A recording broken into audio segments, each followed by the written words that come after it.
Everyone knows the tale of Davy Crockett, fists clenched, rifle blazing, falling amidst a hail of bullets. Yet a document discovered in Mexico tells a different story. It asserts Crockett did not perish in battle. Not one nor two, but 5 Mexican officers, soldiers who charged the Alamo, swear they witnessed it. Crockett was captured and executed without mercy. Their accounts, hidden away in diaries and archives after the Alamo's fall, remained concealed in plain sight. Then there are Sam Houston's own words, mentioning 7 men. It claims he was taken alive, dismissed as heresy, until an eyewitness account emerged days after the Alamo. A martyr's death for Texan freedom, but what if it never occurred? What if America's most legendary frontier hero met a fate so shocking, so politically explosive, that it was buried for decades, only now to demand the truth be heard? The myth is dead, so what truly happened to Davy Crockett? The reality is far harsher than surrendering. 7 men were captured, though no names were given. Why reveal this now? Picture the scene as the smoke clears. Crockett stands unarmed before Santa Anna. A Mexican general begs for clemency. Santa Anna's truth was hidden for 140 years. Imagine instead Crockett surrendering, a bombshell flicking his glove, sealing a silent death sentence. This is not conspiracy, it is evidence. Military records, private letters, sworn testimonies from both sides of the conflict. Historians concur. The weight of proof is overwhelming. This shatters the legend and rewrites history. Don't let it be taken away. Before we start, please make sure to like and subscribe to our channel, Forgotten History Central, to help support our community. This way, there's no question that he fought with great honor and courage in those final moments. However, there exists an alternative account of his death that appears so well supported it demands a fundamental reconsideration. One of the earliest official reports following the battle emerged from corroborating sources, including overlooked military logs and private correspondence, and from there, the narrative began to shift. For decades, this version was dismissed as mere blasphemous rumor until it was translated into English in 1975. Sparking renewed investigation. As historians began examining Sam Houston's statement from March 11, 1836, he said, quote, "After the fort was taken, 7 men surrendered and requested quarter from Santa Anna." End quote. Houston did not explicitly name Crockett, likely to avoid stirring controversy during the Texan campaign. The story was further supported by accounts discovered by General Castrillon, who witnessed soldiers stepping forward from their ranks, only to be mercilessly attacked. Among those was the frontier legend Davy Crockett, famed throughout North America for his remarkable exploits and coonskin cap. Fernandez Castrillon reportedly asked Santa Anna how he wished to proceed, pleading for clemency. Yet the Inquirer reported on July 9, 1836, quote, 6 Americans were found near the wall, still undefeated.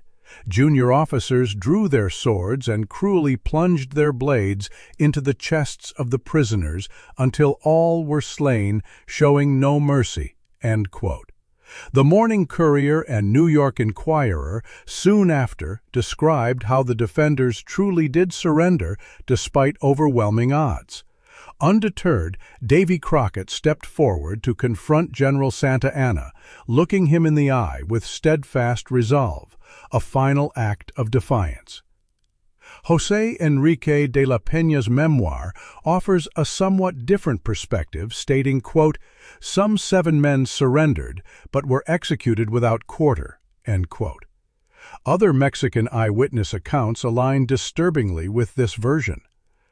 Ramón Martínez Caro, Santa Anna's personal secretary, wrote in an 1837 pamphlet that 5 men were brought before Santa Anna in a tense courtyard encounter. The survivor's captor, Manuel Fernandez Castrillon, recounted how the Mexican commander coldly replied, "Have I not already instructed you on how to deal with them?" This brutal act, witnessed by multiple soldiers, became a dark stain on the campaign. Newspaper articles soon after the battle reported that a handful had survived the carnage amid the chapel's smoldering ruins under the protection of General Castrillon. This alternative account, long dismissed by traditionalists, has steadily gained traction among modern scholars. Santa Anna responded to Castrion's plea on Crockett's behalf with a gesture of disdain, surrounded by aides eager to demonstrate their loyalty, many of whom likely weren't present at the scene.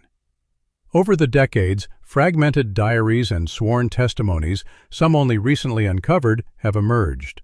Though affected by fading memories and bias, taken together, these accounts provide compelling evidence.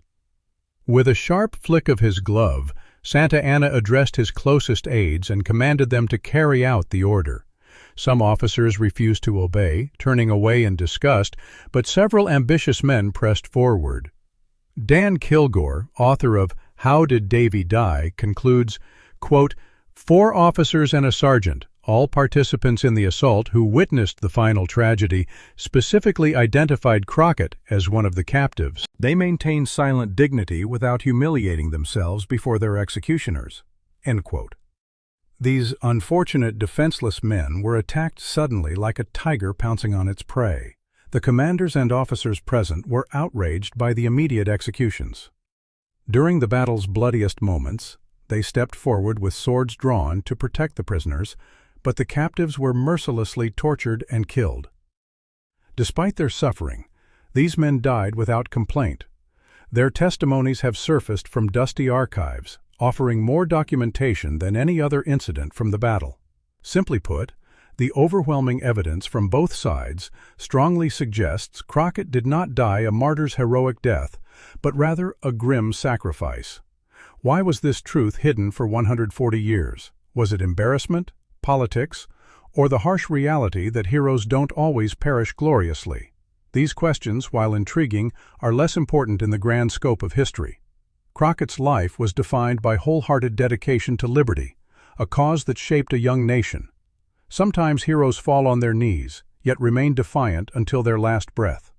James Shackford, in his book Davy Crockett, eloquently summarized Crockett's legacy, stating, quote, "Too much debate has surrounded the details of how David died at the Alamo, but what truly matters is not how he fell, but why he stood." 5 Mexican officers swore they witnessed his capture and execution. Sam Houston hinted at it. Newspapers printed the story. The evidence never vanished. It was simply ignored because it conflicted with the legend we wanted. What matters is that Davy Crockett was captured alive after the battle and died not as a mythic hero, but as a symbol of courage and sacrifice. The king of the wild frontier did not die in glorious battle, but stood unarmed in the ashes, stared down a tyrant, and was slaughtered for it. History sold us a legend, but the truth is far more complex. His death was one of fearless bravery against tyranny, a final stand against oppression. Legends are not history. But what if everything we thought we knew about Davy Crockett's final moments is just the beginning of a much deeper story? Could the truth hidden for over a century change not only how we remember a legend, but also what it means to be a hero? Now, it's your turn. What do you believe really happened at the Alamo? Share your thoughts below, and let's uncover history together. The real story is waiting to be told.